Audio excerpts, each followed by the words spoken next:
Grand Ascension, everyone. It's me, Nisi Denise, back to do another video. I'm going to try to make this pretty short today because I want to do some more readings maybe either later on tonight or tomorrow.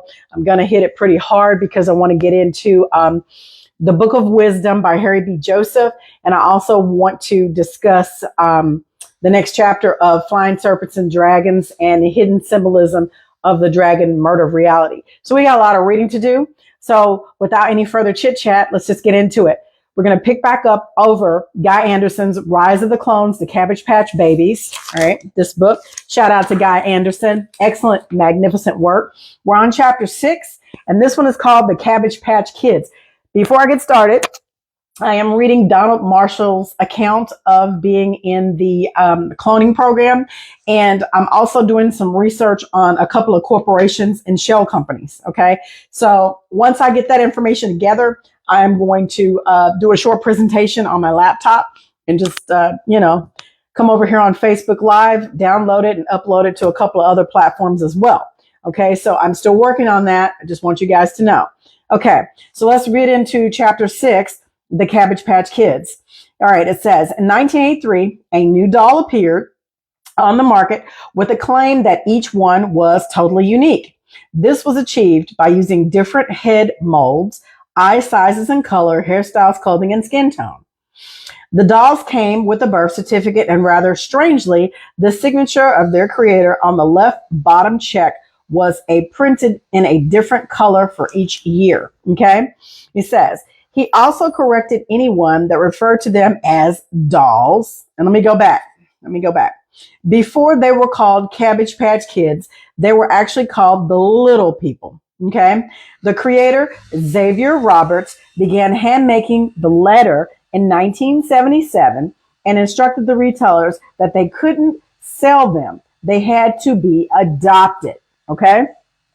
He also corrected anyone that referred to them as dolls, stating that they were actually babies or kids. When the Cabbage Patch Kids were launched, people would line up outside the toy shops and stores. I know because my Aunt Queen did that.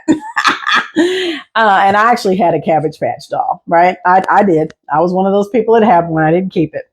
But people would line up out of the stores and in hope of being able to get their hands on one due to each retailer only having a very limited supplies. Also, Mind Unveiled did a video over on the Cabbage Patch Dolls. I'm going to say dolls. Cabbage Patch Dolls. They actually went to the actual doll house where the dolls are manufactured, where they're made, where they're birthed, where you can pick them out and you can buy them. It's over on YouTube. So I would hey, I can't see who's joining me. I would highly recommend you guys to go check that out. Okay. When you get time, it's under Mind Unveiled. Just put in Cabbage Patch Dolls. Okay. Or Cabbage Patch Kids. All right. So then it says, so people would line up in a frenzy and they would often occur to be, arguing and having issues at the store. They had security there for people to get these damn dolls. And it was just a big craze. So it says the doors would open, a frenzy would occur when some of the cases led to people being trampled on or even the odd broken bones from these damn dolls. I think hey, how are you, Chief? Hey, Stephen. And it says the manager of one particular store actually used a baseball bat to control the crowds. This stuff really happened. I was in high school in 83. So I remember all this stuff going on. And then they actually were made in 1977. So I'm going to say I got my doll in the early 80s. And it was before I was in high school that I got my doll. So I was in middle school, junior high, right? So it would have been like 1980, 81-ish, 82-ish when I got my doll, right? So I'm just saying, I'm just reliving it. So it says, one variation of the doll had to be withdrawn from the market following it eating a child's hair. This was called the Snack Time Kid. I don't know if you guys remember that. I used to have all kinds of dolls. There was one doll that you could feed and it actually would use the bathroom and you'd have to change it. After a while, it started smelling really bad on the inside. Then there was a doll called Baby That-A-Way that would crawl. There was a doll that walked. They had all these weird things going on. I'm just telling you, back in the day. Now I don't know what they got on the market because I have grandsons. I have one granddaughter, but she's older. She's in high school. So I'm just saying they had a lot of interesting dolls back then. So they said this doll was called the Snack Time Kid, and it came supplied with fake French fries. Yep. That could be fed into the doll's mouth. Yeah, I had one of those.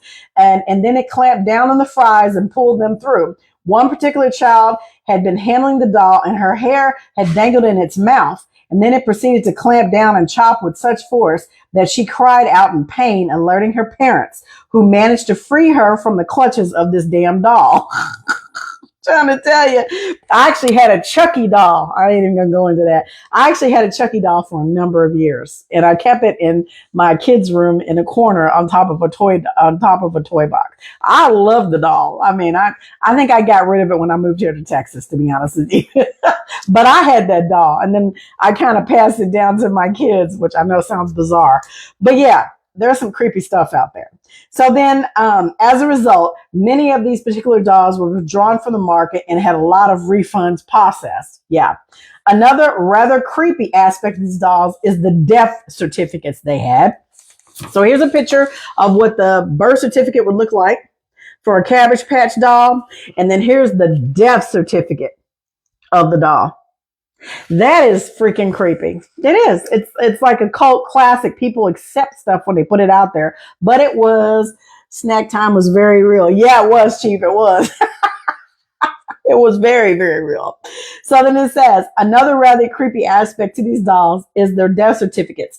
As with most toys, the dolls would often get worn out or broken, but Cabbage Patch Kids could not be returned for repair. However, in the event that this wasn't possible or financially viable, they would be returned to their owner along with the doll's death certificate. Can you just imagine your child receiving this in the past? A death certificate for your doll. That is rather just creepy. I didn't get that. I didn't get a death certificate for mine. It says, rather than being manufactured, the marketing strategy was to say that they were actually born, just like you and me, and the event took place at Babyland General Hospital. That's that video that Mind Unveiled did. I think it was like an hour and a half long. You gotta go check it out. It's just rather creepy when you go in there. So then it says, the Babyland General Hospital is in Georgia, all right? However, they weren't born in the usual way. They were hatched from cabbages on display for all to see at the hospital. And there's this giant tree, and then these babies come out in like a little conveyor belt, and then they have little cabbages. It just looks bizarre the way they have it positioned. I mean, it's when you know, right? So, I mean, to the naked eye, untrained eye, people go, oh, this is just interesting. This is so exciting. It's kind of creepy and it's dark. And they're putting the truth out there. So then it says, today with the hospital is one of Georgia's biggest tourist attractions and is the top 10 toylands to visit in the world. Many visitors that have witnessed one of these births have found it rather unsettling, and some even felt it was quite disturbing. Yeah. Another variation of the doll is called Baby So Real. I had that one. And it operated via Bluetooth via an app. It has LCD eyes that blink and close, and it also laughs and burps too. It snores when it falls asleep. It talks and it drinks from a bottle. Well, the one I had wasn't Bluetooth. That's back in the day. I had that one. So it says this one, it falls asleep, it talks and it drinks from a bottle. You can play peekaboo with it and even administer medicine from a spoon. And finally, it wets itself. Many parents that purchased this model for their children said that despite their child enjoying and playing with it, the doll's eyes made them feel uncomfortable and worried that it was actually monitoring what was going on around it and uploading it and sharing the information with the manufacturer. Of course it is. Everything is. The phones listen to us, of course. And it says celebrity dolls are also available too, including one from Steven Tyler, the frontman from the band Aerosmith. They even sent a doll named Christopher with the crew of the 1985 U.S. space station mission into low Earth orbit. Some of the rarer dolls, like James Dudley, for example, are worth up to $3,000. Yeah, I think the average price of the Cabbage Patch doll right now is under $200, I think. I think you can get a decent one for under $200 if you go to Babyland in Georgia. Just saying. The narrative behind these dolls is absolutely fascinating, and it goes something like this. A boy named Xavier was playing in the woods when a bunny bee, which is a combination of a rabbit and a bee, buzzed over his head. He followed it through the waterfall into a cave which was filled with magical crystals. The end of the cave was blocked with vines. So the 14-year-old took out his pocket knife, okay, and proceeded to cut away at the vines, okay? Eventually he was able to climb through and suddenly realized that there were not vines, but roots that led to a row upon row of cabbages. Flying above the cabbages were dozens of bunny bees, sprinkling dust from the crystals onto them. Within seconds, the dust landed and babies' heads started emerging from the cabbages, and one started to speak. It pleaded with Xavier to find them all families that would adopt them. Otherwise, they would be taken by a man named Lavender McDade. This is creepy. And forced to work in the gold mines as child labor. I can't tell you. They putting that shit in plain sight. So then it says, this immediately made him think of the orphan trains, okay? He said, made him think of the orphan trains. And it's true. That's what they did. So he said, Xavier promised that he would try and find them all families. And by building them a special facility, aka Babyland General Hospital, where they could live and play until they were adopted. In reality, though, Xavier Roberts actually stole the design of the Cabbage Patch Kids from an artist named Martha Nelson Thomas in 1976. A 21-year-old had Robert attended an art and craft fair where handcrafted dolls were on display called the Little Doll Babies. Okay. At the time, Roberts was managing a toy shop and purchased several of these dolls from Thomas on the condition that he wouldn't sell them for more than the recommended retail price of $30. Okay. However, Roberts actually sold them for twice this amount, which led to Thomas, who was absolutely furious, withdrawing them from Roberts' shop. He told her he planned to continue to sell the dolls one way or another, and this became the down of the doll named the Little People, which would later morph into the Cabbage Patch Kids, ain't known today. So usury and theft. So that's how they came about, which is very, very, it doesn't surprise me. Let me put it that way. So then he says he sold these dolls for between $60 to $1,000, and the more expensive models came with his signature on their butt cheek. Okay. It says with the money Roberts made, he purchased an empty medical clinic in Georgia. All right. And converted into Babyland General Hospital. At the hospital, these dolls were administered TLC, intravenously drip, along with something called the imagicillin. Okay. And with that hype, over the next 3 years, the popularity began to skyrocket.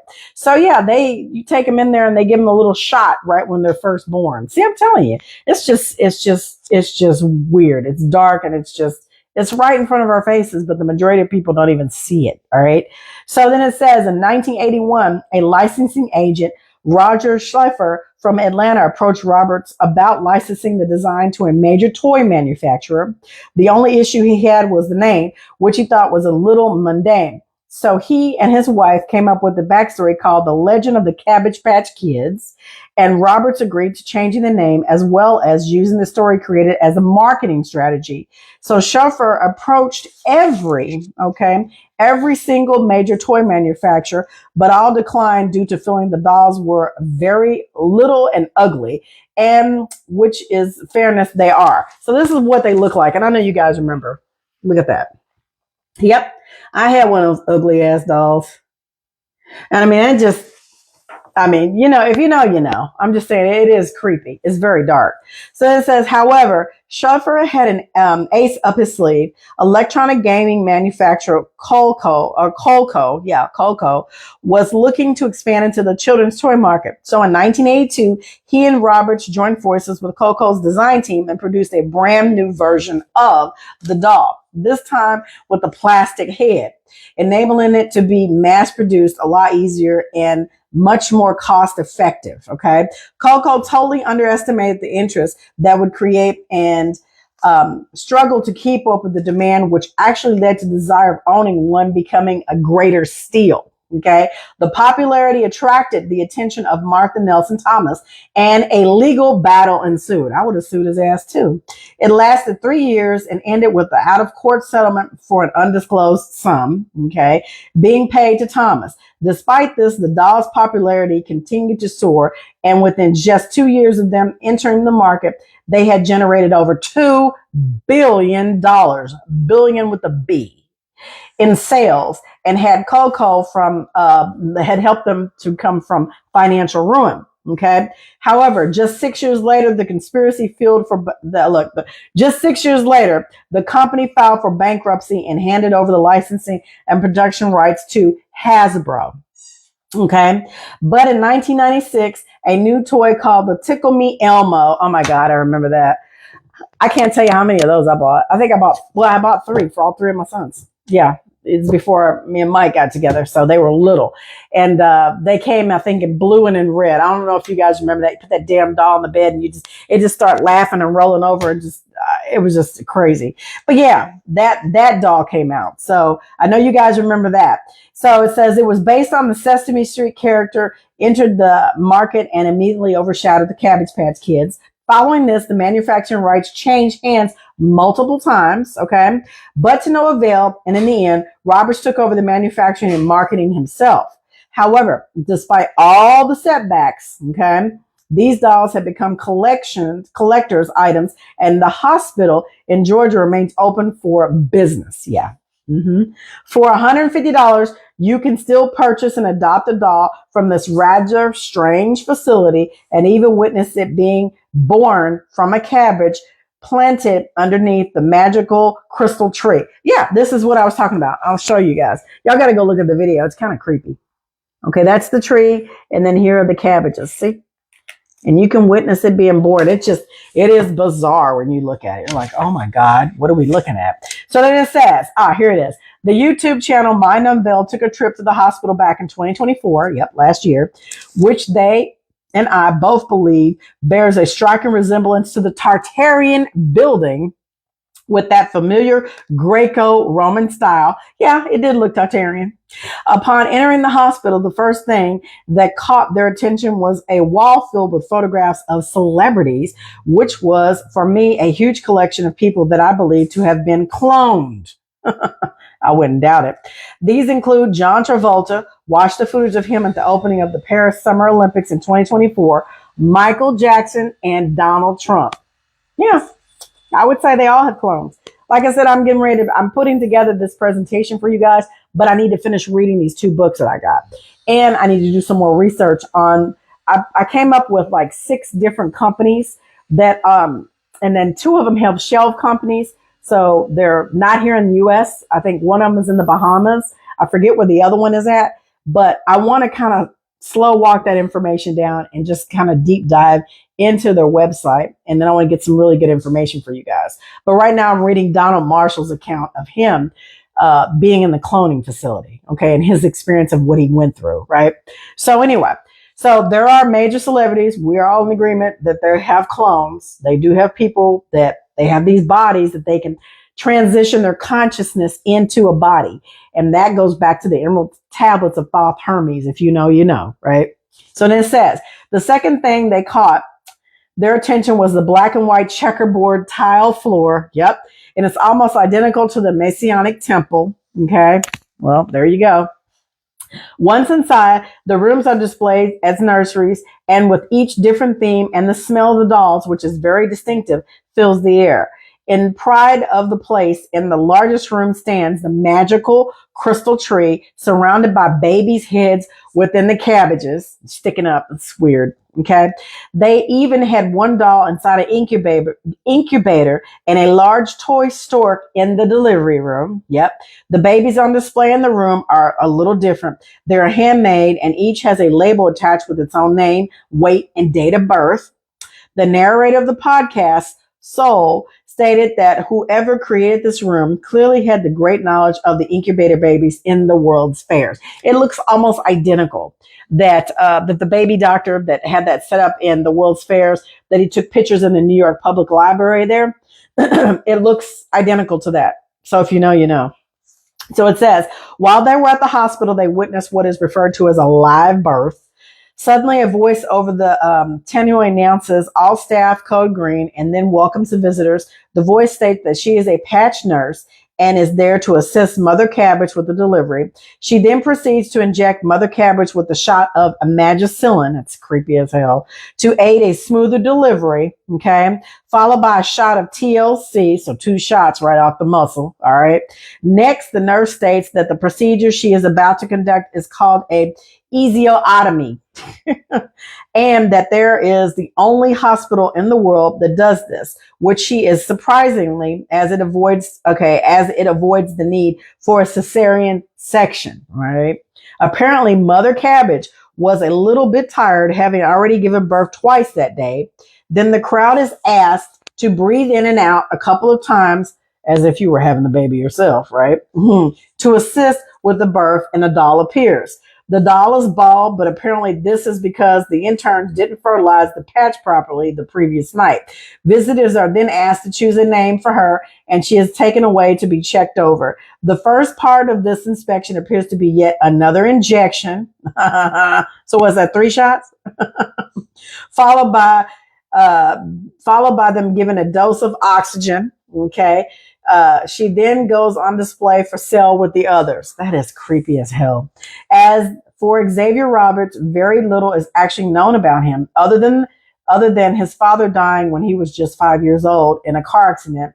And I have found nothing of interesting regarding him. All we do know is that he stole someone else's creation, which is a familiar story and reminiscent to that of McDonald's. Okay. The same is true for Roger Schliffer. I cannot find anything dark or sinister about him either. I've also been unable to find any link with these men to Freemasonry, but I will continue digging. Okay. And then here's a picture of Xavier Roberts with the cowboy hat on, and he's laying in a cabbage patch of dolls. Look at this crap. Look. So this is him. He looks like a cabbage patch. I'm just saying. That's him, and look at these dolls. That's just hella creepy. All right. So he says, James Dudley, on the other hand, the name of the $3,000 doll, was an English military officer born in 1550. Dudley was a prominent figure in Elizabethan times, particularly within the military and political circles, and was closely associated with Queen Elizabeth I. Okay. So it says he was a member of the Queen's court, and his brother Robert was also the Queen's confidant. Dudley is most notable for his involvement in the English Navy during the Spanish Armada's attempted invasion of England in 1588. As for whether this name was simply chosen at random or not, I do not know, but isn't it interesting? So to conclude this chapter, okay, are the dolls inspired by true events with underlying message here? I will leave it for you to decide. And I'm going to say, yeah, I'm going to say absolutely. This is a message there. They have to put it out there. I'm telling you, these elites have a plan for every single thing. They do. They have a plan for every single thing. And whether people understand or overstand, they have to know that we're dealing with some psychopaths who are dark and who deal with blood magic. And the majority of people in this earth dome are under a spell. Okay. Some are waking up. I would say the younger generation is waking up more so than what we are. But I'm just here to tell you, I mean, when you start to go down the rabbit hole, these topics are quite fascinating and quite interesting. So with that, you guys, I just want to jump on here and read. Again, we read over chapter 7, and this was called the Cabbage Patch Babies, right? So when I come back, no, excuse me, I apologize. We read over chapter 6, the Cabbage Patch Babies. When I come back, we're going to read chapter 7, and that's over the cloned sheep, Dolly the sheep. Okay. And then that's, I want to get to a good part in the book where I can kind of give you some information about what I found out from reading Donald Marshall stuff, if you're not familiar with him. Okay. And then, like I said, I do want to do some more research on these companies that, do the genetic, what do you call it? They do IVF, and they do embryo transfers, embryo storage. There's, multiple corporations out there, right? But obviously they're not going to put everything on their website. Of course they're not. And we know that they do have a clone facility. They have multiple cloning facilities. It's just the elites and the super wealthy know this, right? Average people like you and I, we wouldn't be able to afford a clone. All right. I'm going to have to dig up those videos too, also for that rapper, and just listen to him. And I'll probably share that over on the live when I get ready to do that. So when I come back again, I'm going to start reading over the Book of Wisdom, and then we're going to jump right back into the reptilian agenda. Right. And then we are going to round it off with the Rise of the Clones. And we're going to do the next chapter over Dolly. And I may put this off for a couple of days because, like I said, I want to get through a good part of Donald Marshall's work before I come back and read about Dolly the sheep. And then hopefully by then I can go ahead and pull up some things on my laptop and show you just maybe 5 to 10 bullet points of what I found that was interesting. Okay. So anyway, I'm going to jump off here because I want to get myself prepared for Chief Red Wolf's live. And me and my husband are going to have some dinner, and then I don't know, depending on how I feel later on, I may come back on tonight and we might get into the Book of Wisdom later on this evening and spend some time in that. But I know for sure if all goes well tomorrow, I will be back on to do a reading over the reptilians. So I hope you guys can join me. I hope this has been interesting. I hope it's been beneficial, and I hope you guys have an amazing night. And I will be over in your live, Chief Red Wolf, as always. We are eternally bonded, and I appreciate your support, and I will talk to you guys soon. Remember what I always say, be the change you want to see all around this Earth Dome, because it's up to you and I to make a positive change. Go check out Mind Unveiled hospital visit to that baby factory or baby facility hospital in Atlanta. You can just Google it and put it up on your phone and take a look at that creepy ass video. I'll talk to you guys soon. Bye.